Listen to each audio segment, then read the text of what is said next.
All right, let's talk about how you can count attendance in Excel. So in this example, we have the attendance records for the entire month of January that have been entered for these 8 or so students. And that is indicated with a P for present, as in they were there, and then an A for absent, as in they weren't at class. And then we have the weekends indicated like so for the entire month of January. So then in these columns, we want to count the number of times that Jack or Phil attended class, and we also want to count the number of times that those people were absent, and then determine the percentage that they were in class. So what we're going to do is we're going to use a countif formula. So click on the cell, hit equals countif, and then it's going to ask you for the range. And the range is going to be this entire row here all the way to the very end. Now if we click here and drag, since this cell here is merged, Excel is going to want to highlight the whole thing. So what you can do is click and drag this over and then all the way across to the end of the month. And then we can go ahead and hit comma.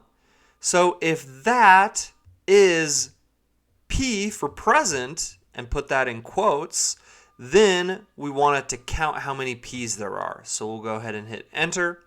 And it's noticed that there are 10 present values across the month of January for Jack. And then we can click and drag this formula down for the rest of the students. Looks like there isn't great attendance for these students. I had just randomly put values in here. All right, so now we can do the same thing for the absent column. We'll start with the equals countif. Our range will be the same, and we'll drag this up all the way over. And then comma, instead of P, we'll put A for absent, then hit enter, and we can drag this all the way down. So now we want to calculate the percentage these students were in class. Now what we need to do is take the present divided by the sum of these two to get the total amount of class periods. And we'll go ahead and hit enter and change that into a percentage. And we can drag that down, and that will indicate that we need to work on getting our students to class. But that's how you can count attendance within Excel.